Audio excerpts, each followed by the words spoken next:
नमस्कार। अर्जुन रणभूमि में कृष्ण से कहते हैं, इस रणभूमि में पितामह, गुरुजनों, स्वजनों, अपने नाते रिश्तों के आगे मैं कैसे युद्ध करूं? मैं यह भी नहीं जानता कि मेरे लिए कौन सा कार्य श्रेष्ठ और अच्छा है, और मैं यह भी नहीं जानता हम जीतेंगे या कौरव जीतेंगे। हे कृष्ण, मैं आपकी शरण हूँ, मुझे बताइए क्या करना है। तब कृष्ण कहते हैं, अंतवंतं इमे देहा नित्यशोक्ताः शरीरिणः अनाशिनो प्रमेयस्य तस्माद्युद्धस्व भारत। कृष्ण कहते हैं, इस नाश रहित नित्य स्वरूप जीवात्मा के यह सब शरीर नाशवान कहे गए हैं, इसलिए हे अर्जुन तू युद्ध कर। य एनं वेक्त्यं हंतारं यश्चैनं मन्यते हतम् उभौ तौ न विजानीतो नायं हन्ति न हन्यते। हे अर्जुन, इस आत्मा को मारने वाला समझता है जो तथा जो इसको मरा मानता है, वह दोनों ही नहीं जानते, क्योंकि यह आत्मा न मरता है और न मारा जाता है। न जायते म्रियते वा कदाचिन्नायं भूत्वा भविता वा न भूयः अजो नित्यः शाश्वतोऽयं पुराणो न हन्यते हन्यमाने शरीरे। यह आत्मा किसी काल में भी न जन्मता है और न मरता है, अथवा यह आत्मा हो करके फिर होने वाला है, क्योंकि यह अजन्मा, नित्य, शाश्वत और पुरातन है। शरीर के नाश होने पर भी यह नाश नहीं होता है। वेदाविनाशिनं नित्यं य एनं जं व्ययं कथं स पुरुषः पार्थकं घातयति हन्तिकम्।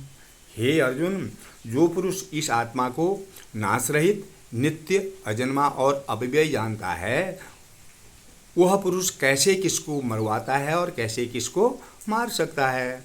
वासांसि जीर्णानि यथा विहाय नवानि गृह्णाति नरोपराणि तथा शरीराणि विहाय जीर्णान्यानि संयाति नवानि देहे।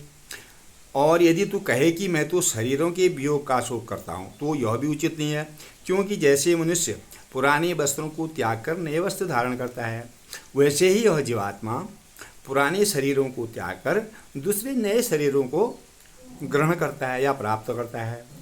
नैनं चिंदन्ति शस्त्राणि नैनं दहति पावकाः न चैनं क्लेदयन्त्यापो न शोष्यति मारुताः। इस आत्मा को शस्त्रादि नहीं काट सकते, इसको आग नहीं जला सकती, इसको जल गीला नहीं कर सकता है, इसको वायु नहीं सुखा सकती है।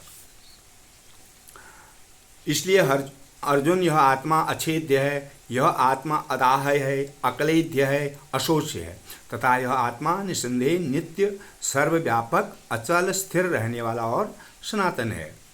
यह आत्मा अव्यक्त और इंद्रियों का विषय नहीं है। यह आत्मा अचिंत्य है, अर्थात मन का विषय है। यह आत्मा विकार रहित, अर्थात बदलने वाला, अर्थात न बदलने वाला कहा गया है। इस आत्मा को ऐसा जानकर तू शोक करने योग्य नहीं है। तेरा शोक करना उचित नहीं है। यह जो भीष्मादि के शरीर मायामय होने से अनित्य हैं, इसके शरीरों के लिए शोक करना भी उचित नहीं है, क्योंकि हे अर्जुन, संपूर्ण प्राणी जन्म से पहले बिना शरीर वाले और मरने के बाद भी बिना शरीर वाले ही हैं। केवल बीच में ही शरीर वाले प्रतीत होते हैं। फिर उस विषय में क्या चिंता करना है। यह आत्मा सबके शरीर में सदा ही अवध्य है, इसका वध नहीं हो सकता है। इसलिए क्योंकि धर्मयुक्त युद्ध से बढ़कर दूसरा तेरे लिए कोई भी कल्याणकारक कर्तव्य नहीं है। यह धर्म युद्ध है, इसलिए तू उठ और गांधी उठा और युद्ध क्षेत्र में युद्ध करा। यह अर्जुन, कृष्ण का अर्जुन को उपदेश था। धन्यवाद।